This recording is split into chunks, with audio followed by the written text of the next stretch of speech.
얼죽신이라고 아세요? 신축을 보게 되면 기분이 너무 좋거든요. 신축 안에 내부에 들어가 보면 단지 조경이라든지 커뮤니티부터 해서 내부 시설도 좀 많이 달라요. 여기 보면 또 구축 아파트를 보게 되면 완전 비교가 많이 되거든요. 많은 사람들이 그래요. 아니 신축이 요즘은 대세 아니냐. 소나무님. 네네 피디님. 네, 요즘 사람들이 입지 좋은 데 사야 하는지 신축을 사야 하는지 고민이 많으시던데 소나무님은 어떤 기준으로 사시는 게 좋다 생각하세요? 요즘 신축 인기 많죠. 네. 혹시 얼죽신이라고 아세요? 네, 요즘 사람들이 얼어 죽어도 신축을 좋아한다고 해서 생긴 말 아니에요? 맞아요. 얼주가 대신 얼죽신이라고 하는데 뒤에 한번 보실래요? 뒤에 네. 여기 보시면 신축 보이시죠? 신축. 네.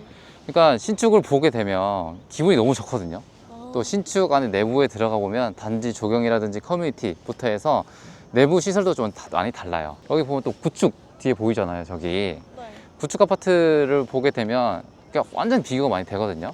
많은 사람들이 그래요. 아니 신축이 요즘은 대세 아니냐.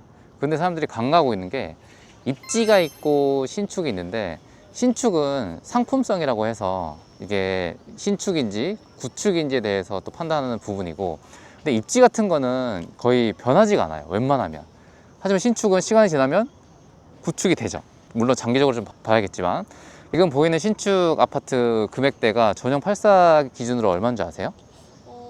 요즘 신축이 되게 인기 많으니까 10억 넘을 것 같아요. 그러죠. 요즘 뭐 경기권 내에서는 대장 아파트라 그러죠. 전용 84 기준으로 가장 비싼 아파트들이 10억 넘는 데가 생각보다 많아요. 그 중에 한 지역 중에 하나가 여기 이제 부천 지역이기도 하고요. 근데 솔직히 13억이면 어떻게 살 수 있어요? 아니요, 14억 너무 비싸요. 언제 살 수 있어요? 20년 뒤? 20년 뒤? 살면서 월급 모으면서 13억을 모으기에는 쉽지가 않거든요. 네. 내 집 마련을 하시는 사회초년생 분들은 특히나 저런 금액대가 너무 부담스럽기 때문에 그 다음 지역을 또 바라봐야 되는데, 그때 사람들이 많이 애매하거든요. 나는 신축을 포기 못해 하시는 분들은 입지 생각 안 하고 그냥 상품성이 좋은 신축에만 가려고 해요. 하지만 저는 장기적인 관점으로 보면 일단 시세 차이까지 얻고 싶다면 입지냐 상품성이라 따졌을 때는 입지가 가장 우선이 된다고 생각하거든요. 물론 입지 플러스 상품성, 신축이 있는 곳이 가장 좋겠지만 여기서 우리는 여력이 안 되기 때문에, 그럼 제가 또 질문을 드려볼게요. 네. 입지가 좋은 곳에 구축에 가고 싶어요? 입지는 나쁘지만 신축에 가고 싶어요? 저는 사는 게 편했으면 좋겠어서 신축이요.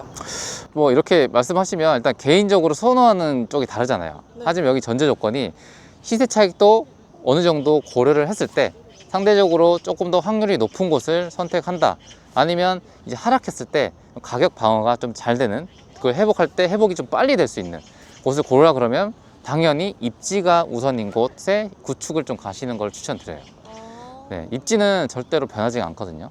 통계적으로 이제 계산을 해보셔도 입지가 좋은 것이 불변하다는 걸 좀 많이 알 수가 있기 때문에, 저는 상품성도 물론 가치가 요즘은 워낙 뛰어나기 때문에 인정을 해야 될 부분이지만 입지적으로도 진짜 중요하다는 거를 좀 알려드리고 싶습니다. 그러면 네. 어떤 곳이 입지가 좋다고 생각할 수 있나요? 입지 같은 거는 사실 지금 네이버 부동산이나 호갱노노 아파트 실거래가 아실 같은 프로테크를 활용하시면 평당가가 높으면 일단 입지가 좋다고 생각하시면 돼요. 그게 가장 단순하거든요. 왜냐면 가격이 모두 입지에 놓여 있다고 지금 생각하시면 되는데, 그걸로 먼저 판단한다고 해서 완전 완벽하게 해부할 수 있는 건 아니잖아요. 일단 우선적으로는 평당가를 먼저 보시고, 그 다음에 제가 이제 임장을 가거나 지역 분석할 때 또 중요하게 생각하는 게 바로 뭐 여러 가지가 있겠지만 좀 크게 네 가지로 좀 살펴볼 수 있거든요. 먼저는 일단 교통, 그 다음에 일자리, 그 다음에 학군, 마지막은 상권. 이 총 네 가지의 사항을 제가 좀 많이 보는데, 일단은 수도권 같은 경우는 교통이 진짜 중요해요. 근데 뭐 교통이라면 딱 떠오르는 게 뭐예요? 지하철이요. 지하철, 맞죠? 수도권에서는 버스도 중요하겠지만 지하철이 워낙 이용할 때 편하기 때문에 교통이 다 좋다고 한다는 이유는 딱 그 포인트를 맞추시면 돼요. 내가 이 지하철을 탔을 때 양질의 일자리로 갈 수 있는 접근성이 좋냐 안 좋냐, 이거를 좀 보셔야 되거든요. 지하철이 있다고 해서 무조건 좋은 게 아니에요. 그 지역 내에서만 크게 의미 없는 이동만 하게 된다면 그 가치가 반영이 많이 안 되거든요. 왜 GTX A 노선, B 노선, C 노선이 비싸요? 강남을 지나서요. 그러죠. 다들 포인트가 강남이에요. 강남에 일자리가 워낙 많고 네, 양질의 일자리가 포진했기 때문에 우리가 서울 같은 경우는 뭐 3대 업무지를 사잖아요. 강남, 여의도, 시청 그쪽에 있는 종로 쪽이라고 하는데 이렇게 세 곳으로 갈 수 있는 접근성이 좋은 지하철이 또 어딘지에 대해서도 판단을 많이 하셔야 되고 일자리가 충분하면 거기에 수요도 많이 몰리겠죠. 결국에는 수요예요, 수요. 이거를 원하는 사람들의 수요가 있는 지역이 어딘지를 보는 게 가장 중요하다라고 좀 말씀드릴 수가 있겠습니다. 진짜 입지가 엄청 중요한가 봐요. 맞아요. 그리고 실제로 집을 사시는 분들도 뭔가 투자랑 실거주를 분리하려고 하시는데 저 개인적인 생각은 저도 22년 하반기, 23년 때 제가 가지고 있던 집을 이제 두 채를 내놨었어요. 그때 팔면서 느낀 게 뭐냐, 야, 이게 영원한 상승은 없구나. 그리고 타이밍이 정말 사는 타이밍과 파는 타이밍이 정말 중요해야겠구나.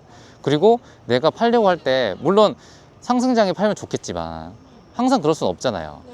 그러면서 느낀 게 내가 진짜 팔려고 하면 실제로 살려고 하는 실거주자들이 만족하는 아파트 단지, 그리고 단지 내에서도 선호하는 동과 층을 골라야 된다라는 걸 느꼈거든요. 그래서 투자의 관점도 중요하지만 일단은 실거주 요소에 대한 반영이 먼저 돼 있는 상태의 단지를 선택하시는 거를 저는 앞으로 좀 고려를 많이 하려고 해요. 네. 그래서 일단 뭐 입지냐 상품성이냐에 대해서 또 말씀을 드렸고, 어떤 선택지에 따라서 입지가 훨씬 더 중요하다. 그리고 입지를 볼 때는 몇 가지 고려해야 될 포인트 사항, 근데 그거를 이제 종합적으로 한 단어로 표현하면 바로 수요가 많은 지역을 선택하는 게 중요하고, 실거주자들이 많이 살고 싶어하는 단지인지에 대한 체크도 무조건 하셔야 돼요. 이게 사람들이 어떻게 될지 몰라요. 그래서 항상 보수적으로 최대한 안전하게 접근할 수 있는 그런 요소들을 좀 찾았으면 좋겠습니다. 네, 그래서 오늘은 이제 입지랑 상품에 대해서 좀 말씀을 드렸고, 다음에는 또 다른 주제로 한번 다뤄보도록 하겠습니다. 이제 붓소유 채널 좋아요랑 구독 한 번씩 눌러주시고요. 네, 또 좋은 소식 알려드리도록 하겠습니다. 감사합니다. 피디님 조심히 가세요.